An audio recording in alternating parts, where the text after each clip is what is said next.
Hey, what's up, and welcome to this episode of EST, the podcast for established church leaders by established church leaders. My name is Josh King. My name is Sam, and I'm on vacation.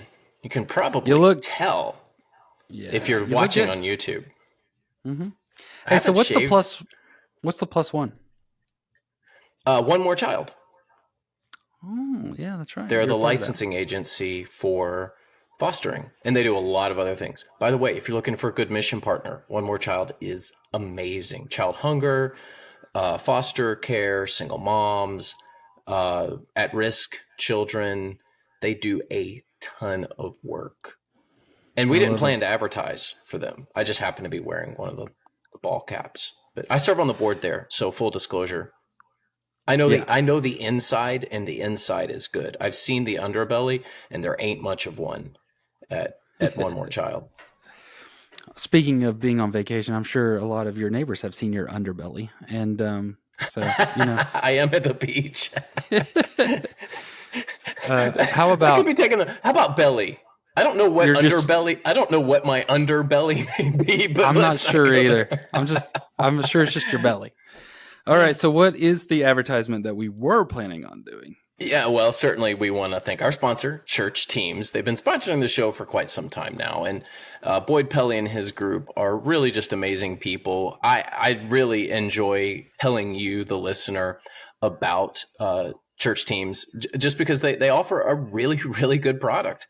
And they care. They care about the church. They care about all sizes of churches. So whether you're small or large, their software is scalable, which is really nice. So if you're a smaller church, they've got a package for you, and then they can grow with you as a church. And if you're a larger church that needs a lot of different things, well, they have that available too. So get value without compromise, get world-class technology that's really for every church. Pricing is simple. It's based on the number of people in the database that you put in there. So that's a really good way to go.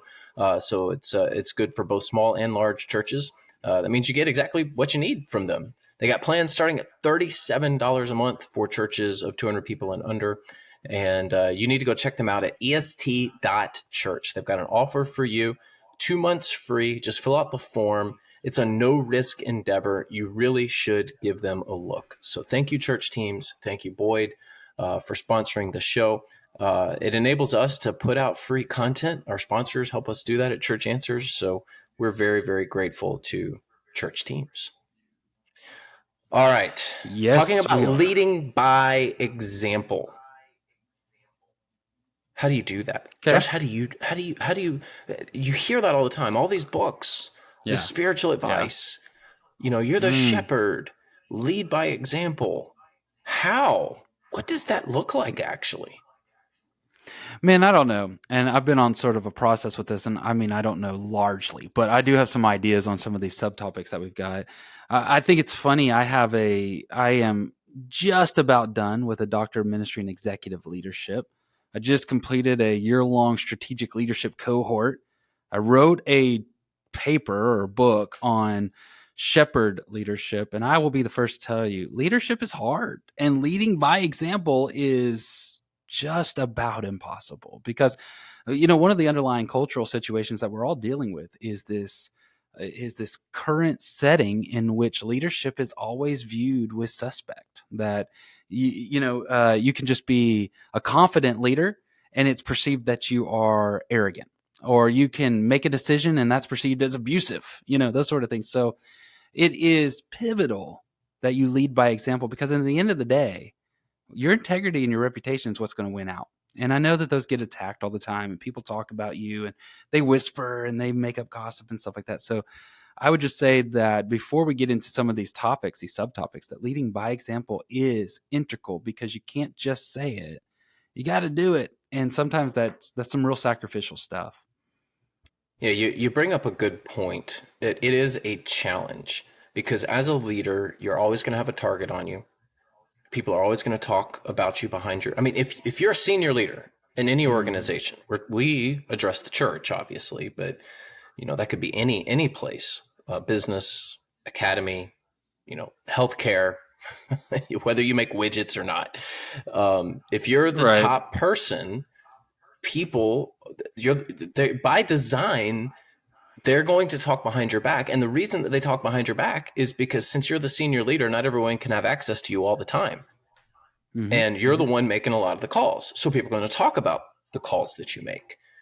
Just Right. because somebody's talking behind your back doesn't necessarily mean, I know that has a negative connotation, but it doesn't necessarily mean that they're gossiping. So let's kind of start there.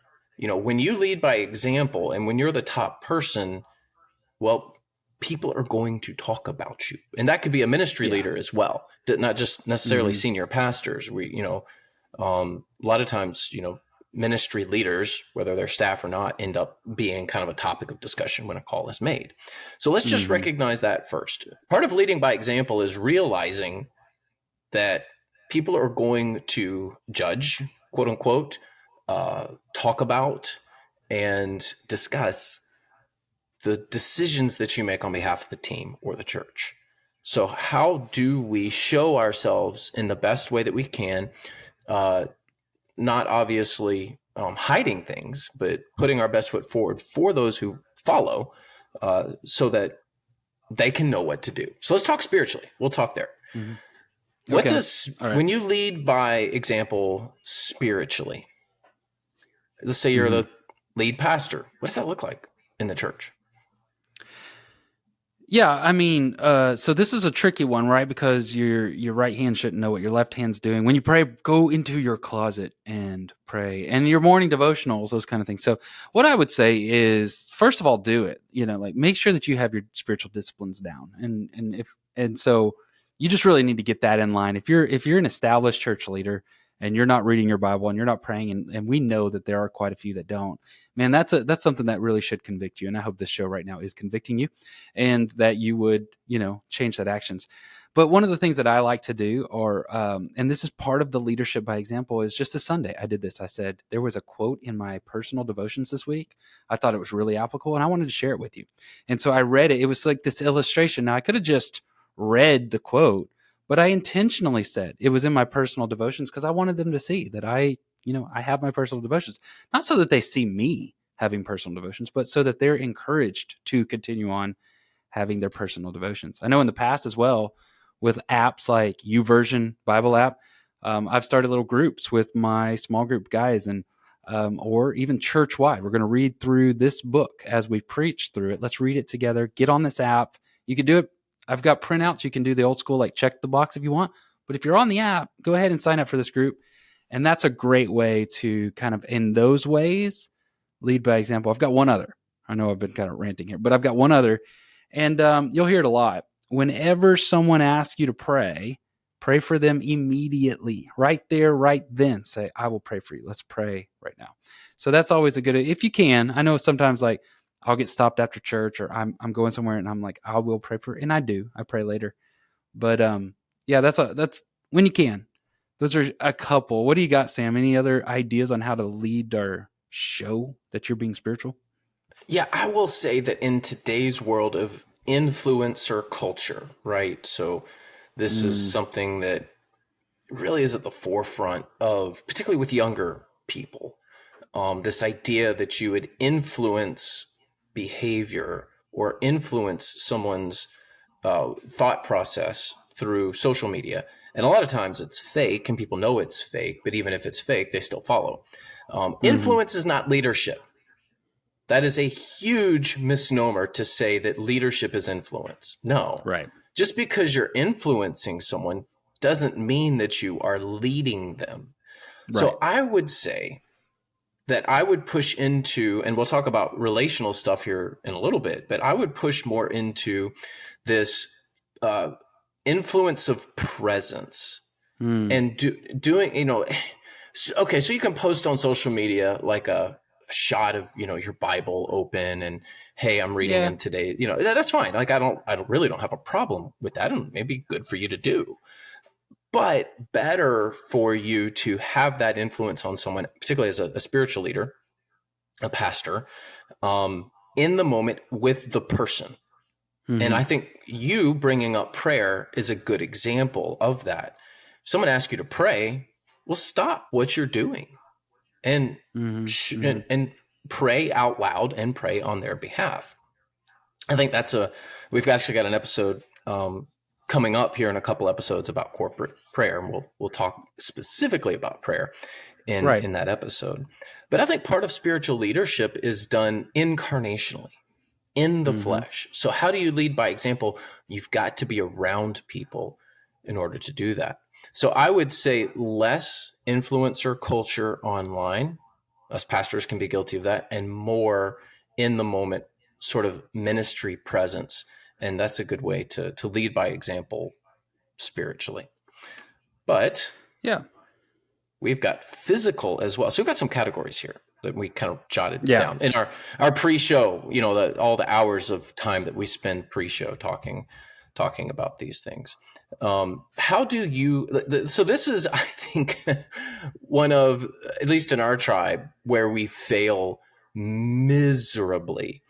It's in, Oh man. it's in, it is hilarious to me, and I use that word intentionally because it is absolutely hilarious that some Mm-hmm. of the biggest uh, influencers online, when it comes to our tribe, are Yeah. also clearly the ones that struggle the most with things like gluttony and Mm-hmm. physical health. I don't think that is accidental. I think that that I'm going to pour my energy into this area at the neglect of another area, and a lot of times that happens with physical, just personal health. Mm-hmm. So I like to exercise every day. It's just something I enjoy doing. It's a bit of a hobby. That's certainly not everyone has to do that. But how do you lead by example with things like physical health? Well, I think that, that's one of the easiest things to show. Nobody can see the health of your heart. Nobody can see the health of your soul, but they can see the health of your body. And so, if you're just obesely overweight, you need to get that under control, and you need to be more active, whatever it is. Sam is an avid runner. I I run every other day. I I struggle through running every other day, and I'll just go on the air and say I run 3.1 miles every other day. Now that's not a lot. That's not like a big time runner, but I'm also not overweight on purpose. I'm trying to keep that stuff in line. I do my push ups and stuff like that, and it's not to try to be impressive. Although I got to admit, Craig Rochelle and his guns, like when he's preaching and stuff, I just think that's kind of cool.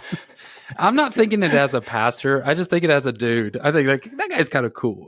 So that's not the objective there. But man, you got to get that stuff under control. The Bible is clear that gluttony is a sin. This is not a good testimony to the Word of God. You need to be able to preach through a sermon and not look like you're about to just pass out. So I think that yeah, I think that by example, this is the easiest one. Just get your stuff in line and look. Here's another thing that I want to say. Craig Rochelle, Robbie Gallady's of the world with their physique.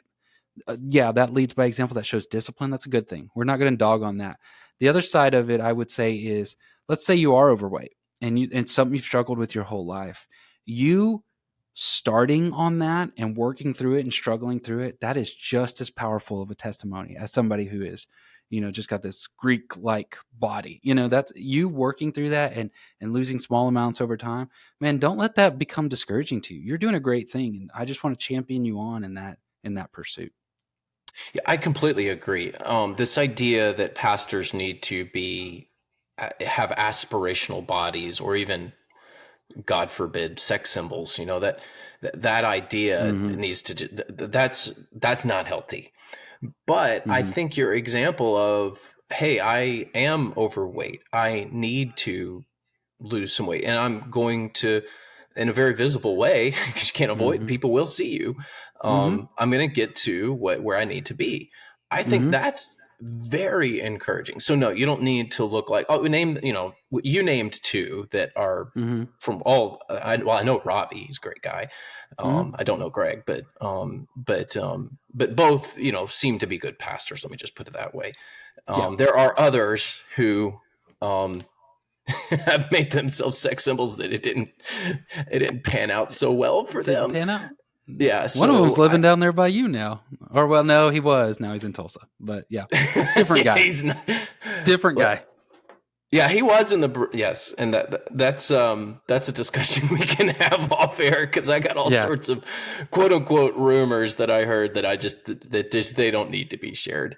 I want people to heal up, and they if you have struggled or have failed, you need to get the help that you need. But I think leading by example, I think pastors. Here's the point: pastors should lead by example with Hmm. physical fitness. Yeah. It's you're if you're preaching regularly, you're on the stage or the platform or behind the pulpit or whatever terminology you want to use. People see you, Hmm. and if they see you as extraordinarily unhealthy, again, we're not talking about, like you said, the Greek god body. That's not what we're talking about. If they see you as clearly unhealthy, you know, it's not healthy for your church. Hmm. And I'm of the belief that the vast majority of the people in your church are cheering you on. Like they want you to do well. They want Hmm. you to preach well. They want you to be healthy. They want you to be that shepherd, the spiritual leader out there in front. Like people genuinely desire that. I don't think most people get kicks and giggles from you struggling through a sermon or having that awkward moment. I think Hmm. most people feel awkward on your behalf. Hmm. So Hmm. you getting this in check is actually only going to inspire others to do the Yep. same. Absolutely. But there's another category here, emotional health. And this one is definitely a little more beneath the surface, right? Because sometimes people struggle and you don't pick up on it. Sometimes you can, but other times you can't. What do you do for emotional health, Josh? I don't know. This is an area I wear my emotions on my sleeve. This is an area where I'm growing a lot here in the last 7 to 8 months. And something I'm happy to see growth in my own life. And it's not like I'm not like an angry person, but I can get sad, that kind of stuff. And so, I guess if I was speaking about that, when we're talking about emotions, there's a wide range of emotions.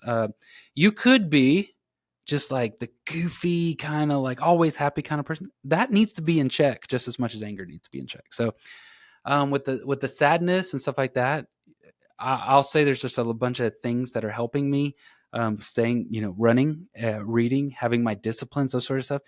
I've started to just really guilt myself if I'm not taking my PTO. I need to take off. I need to go. I need to fish. I need to kayak. I need to swim, those kind of stuff, and just have a good time. So, all of that is contributing to a more emotionally healthy presence, personally. What about you, Sam?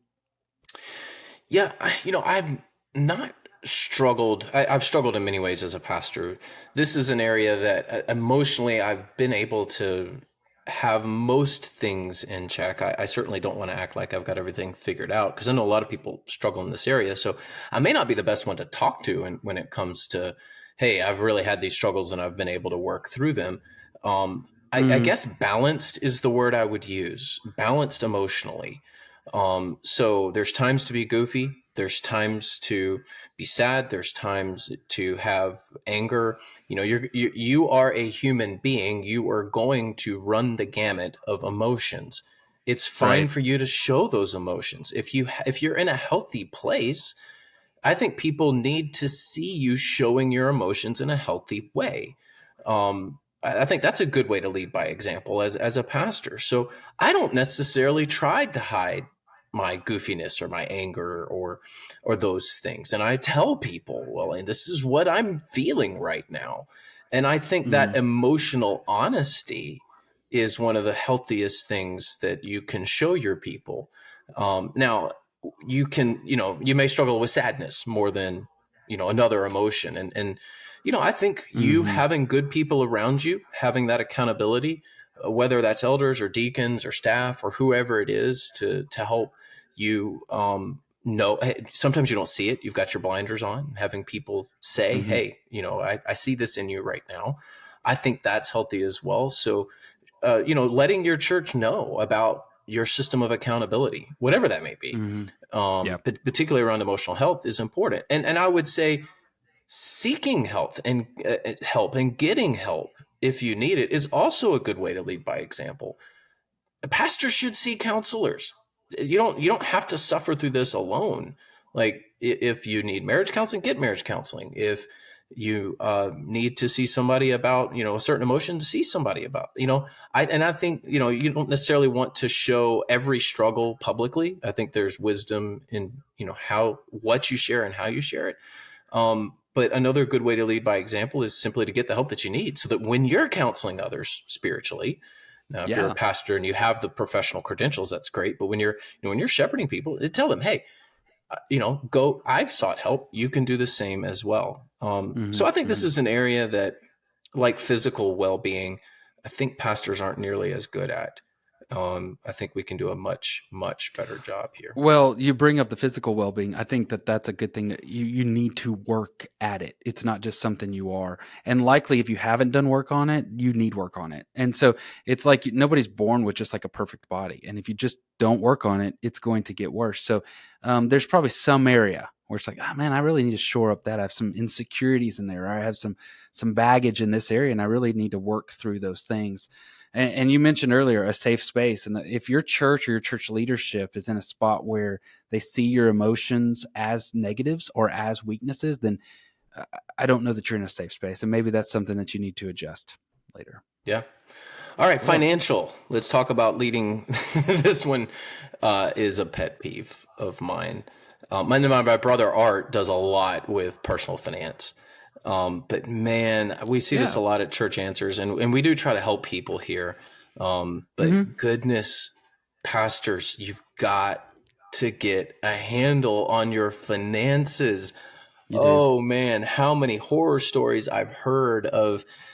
Okay, we have to be careful about what we talk about here because this is not a show of financial advice. But let's say you've made the decision to opt out of Social Security because that is an Sure. option for, certain classes of pastors through ordination and things like that.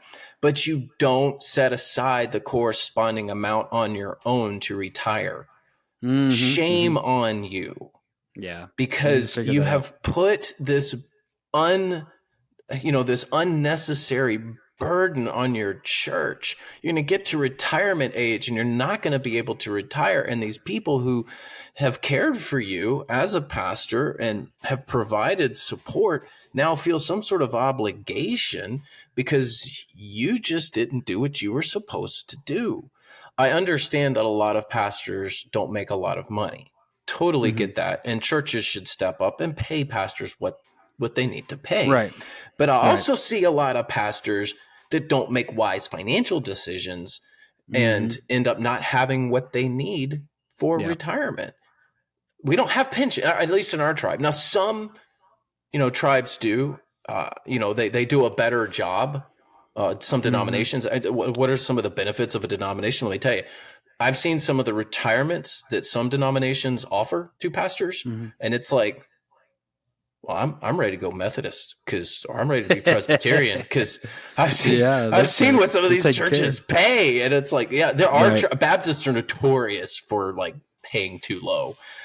Too That's little. not a decision to switch teams, by the way. That's probably not the best. It might be. I mean, I'm not Maybe, judging. I'm not well, yeah, judging I you. know if your family's struggling, maybe so, but there are certain tribes that do this better, but I see it a lot. I don't know about Yeah. you, but man, I wish pastors would get a handle on their finances a little better. You've got to lead better by example here. Yeah, it goes without saying you should tithe. You should give whatever your conviction is on the finances. I'm using tithe more as like a sacrificial gift towards your church and towards the church. You should do that. That should be something that should be said and done of you. And I would also say many services. And forgive me, I don't know if Arts is this way, but I'm sure that he has many free and available resources. But there are He does. many Artrainer.com. financial. Yeah, look that up. So there are many, many financial resources out there that are free to church ministers, and they'll help you. They'll help you kind of think through it. My wife and I visited some of these church financial advisors right when we were married, and I'm telling you, we were like 2 weeks married. We learned so many things we did not know. We just didn't. We didn't even know who to ask on these things. We did not know what we did not know. And man, I look back and I'm so thankful that we just won a little free thing on the radio and then went and visited them. So I would encourage you to go check that stuff out. Yeah, and the tithing thing is really important too. That's actually required of ministerial staff at West Bradenton. I know not everyone agrees with Yeah, that, and here I've as actually well. gotten some pushback from people, and I'd say, hey, I get it, I understand the argument. You just can't work at our church. If you can't be on staff, you can't be on staff at my church. You could Yep. disagree, that's fine. But I think from a generosity perspective, pastors absolutely need to lead by example. All right, last category here while we're winding down. Relationally, whether with your Mm, family, your church, or your community, man, you can't be a hermit and be a pastor. You mm-hmm, just mm-hmm, can't. Can introverts be good pastors? Of course, of course. But you can't be a hermit. You can't be someone who doesn't like people. mm-hmm, This is not a personality issue. This is an issue of you are called to minister not to words or pews or to buildings, but to people. mm-hmm, So you've got to be a presence in the community. Obviously, you need to be there first for your family, and you need to be accessible, not always available, but accessible to your congregation. I know not every pastor does this, nor am I advocating for it. But one of the biggest surprises that people who are newer to our church have is when I give them my cell phone. That's the only number I mm, have. So I tell them, mm-hmm, hey, here's my mm-hmm. cell phone, call or text anytime. And they're like, really? You're going to give us your cell phone? And I'm like, sure. You need to feel like you can call your pastor, text your pastor. And then inevitably someone will say, well, people who I tell this to, they'll say, well, what if somebody takes advantage of that? I said, I'll just block them. It's not that hard. Yeah, I we'll mean, we'll take if care you're of that. always texting me at 2 a.m. with stupid stuff, I'm just Mm, going to block your number. mm-hmm, I mean, I rarely, rarely, rarely have somebody take advantage of it. mm. Yeah, yeah. I would say that part of the relational thing is boundaries, and just be clear about your boundaries and set them up and say, "Hey, here's the deal. You can't call me." Or, one of the things is just learning to say no or not right now. Not right now is a really great response to people, and you're not a bad pastor if somebody's like, "Hey, I need to grab 5 minutes of your time." Like, "Hey, is this an emergency?" No, okay, then I can't right now. I'm with my family, or I'm just sitting here relaxing. I've had a long day. If this isn't an emergency, I'd love to schedule a couple hours with you tomorrow or Thursday, whatever it is. I want to give you my undivided attention, but you got to keep in mind, pastor, minister, your rest is something on the calendar. It's something not to conflict with unless there's an emergency. Your family time, that's something on your calendar. And so you are more than right for saying, "Oh, I'm sorry, I'm booked at that moment." And really, what you're booked at doing is sitting there doing nothing. You need some rest and stuff like that. So, set you some boundaries. Get you some friends. I think the debate between whether your friends should be in the church or out of the church is a healthy one. But I think the bottom line is have some friends and don't cross boundaries. Make some boundaries, don't cross them, and respect one another. So, great conversation about the role we play as setting an example. Yeah, hopefully it was of benefit to somebody out there. And thank you, listeners, for tuning in. Thank you to our other sponsor, Church Answers, Hmm. company that I help run. And by the way, Jackie has a new podcast season coming out soon. That's So right. At the table, season 2. at at the table season 2, so we'll use this opportunity to point people her way. If you Hmm. have, Hmm. it's obviously, if you're a man, please listen in. If you're curious, I like to Oh, it listen to really the is great. show. Yeah. Hmm. Yeah, it's not just for women, but I'd say it's got women as its primary audience. But Yeah. man, Definitely. I learn a lot through these interviews. She has some amazing interviews coming Really, up in really season 2. huge Big interviews. So name, make sure yeah. huge names, and they've got a lot of good things to say. So Hmm. I'm excited about season 2. So go check out Jackie. At the Table is the name of the podcast. Wherever if you're listening to this podcast, it should be in that podcasting app. So Yeah. go subscribe to that, and we'd love to have you listen to Jackie as well. She is far superior than her husband Josh. So um, her guests are better than my regular guest Sam. So that's true. uh, Zinger, so true, so true. yeah, yeah. So all right. Well, Thank you so much for listening to EST. Make sure you rate, review, and subscribe. Like Sam said earlier, we've got some great episodes coming up. One about prayer, corporate prayer, incorporating that. It's going to be valuable. I'm telling you, a lot of people's eyes glaze over. Oh, it's going to talk about prayer. No, listen, this is going to be helpful. We also got one coming up on why you may want to consider going to a smaller church. So great conversations. Subscribe right now to EST and At the Table, and we'll see you next week.